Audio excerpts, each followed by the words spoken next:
afternoon guys. Ani ako karon sa Gasmin Road nagtan-aw nini usa ka tricycle nga nagdala bit-bit og karga sa usa ka long square bar nga taas kayo out of balance, wala matbutang sa center of gravity. So problema unsa kung pagdagan kay motuwad ug motiwangwang man.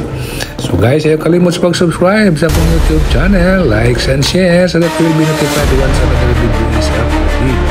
Sa importante, ang driver kabalo kung sa akong pagdala, pagputat na mahiluna na matunga ang hindi siya mga, hindi siya paginod, panahon kung siya mo daga na karon na naka-problema unsaon sa pagdala sa iyahang karga. Kay mo hangad mo tunga dili na kaya sa iyang tricycle. Ang importante na kinahangan og ayuda aron di mo katawa, mo hangad ang iyang dala o nakaroon na ay tabang nga gipadala.